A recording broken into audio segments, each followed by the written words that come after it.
বর্ষা এলেই ফিরে আসে সেই পরিচিত আতঙ্ক ডেঙ্গু।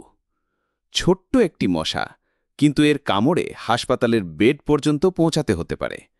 আমরা সবাই জানি আমাদের কি করতে হবে। জল জমতে দেওয়া যাবে না, মশারি ব্যবহার করতে হবে।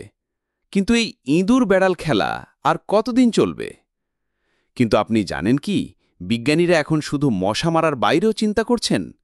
তারা এমন সব উপায় বের করেছেন যেখানে মশাকেই ডেঙ্গুর বিরুদ্ধে একটি অস্ত্রে পরিণত করা সম্ভব। আজ আমরা ডেঙ্গু প্রতিরোধের দুটি যুগান্তকারী উপায় নিয়ে কথা বলবো। একটি প্রকৃতির নিজস্ব সমাধান এবং অন্যটি বিজ্ঞানের অবিশ্বাস্য আবিষ্কার।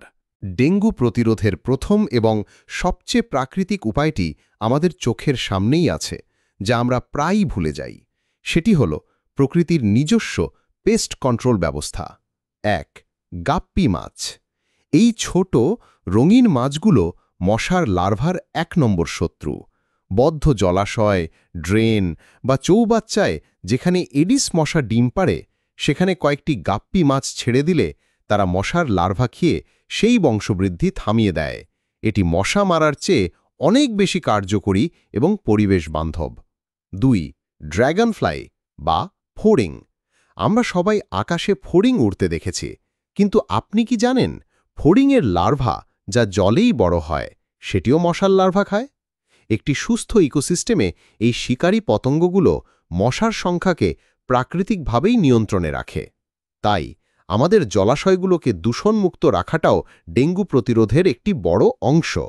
এখন আসা যাক বিজ্ঞানের সবচেয়ে আশ্চর্যজনক সমাধানে। কি হবে যদি আমরা মশাকে এমনভাবে বদলে দিতে পারি যাতে সে আর ডেঙ্গু ছড়াতে না পারে? বিজ্ঞানীরা ঠিক এই কাজটিই করেছেন ওলবাকিয়া নামক এক ধরনের ব্যাকটেরিয়া ব্যবহার করে। ওলবাকিয়া একটি সম্পূর্ণ প্রাকৃতিক এবং নিরীহ ব্যাকটেরিয়া, যা প্রায় ৬০% পতঙ্গের শরীরে পাওয়া যায়। কিন্তু এটি ডেঙ্গু ছড়ানো এডিস মশার শরীরে স্বাভাবিকভাবে থাকে না। বিজ্ঞানীরা ল্যাবে এই ব্যাকটেরিয়াটিকে এডিস মশার ডিমের মধ্যে প্রবেশ করিয়ে দেন।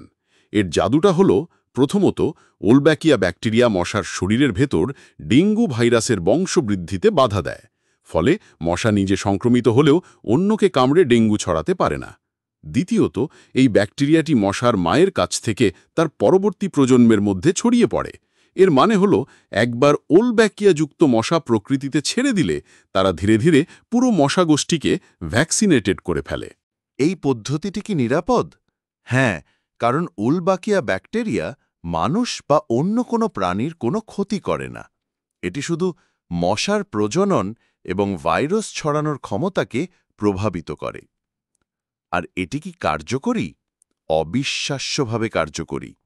বিশ্বের অনেক দেশে, যেমন ইন্দোনেশিয়া এবং ব্রাজিলের বিভিন্ন শহরে, এই পদ্ধতি ব্যবহার করে ডেঙ্গুর প্রকোপ প্রায় ৭৭% পর্যন্ত কমানো সম্ভব হয়েছে। এটি ডেঙ্গুর বিরুদ্ধে লড়াইয়ে এক নতুন দিগন্ত উন্মোচন করেছে। শেষ পর্যন্ত ডেঙ্গুর বিরুদ্ধে যুদ্ধটি বহুমুখী।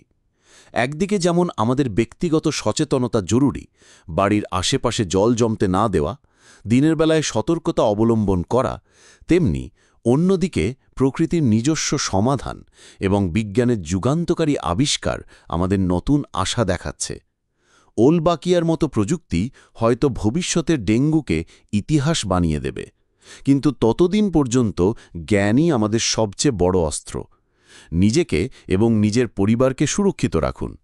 ভিডিওটি ভালো লাগলে শেয়ার করে এই গুরুত্বপূর্ণ তথ্যটি সবার কাছে পৌঁছে দিন এবং এমন আরও বিজ্ঞানভিত্তিক কন্টেন্টের জন্য আমাদের চ্যানেলটি সাবস্ক্রাইব করুন।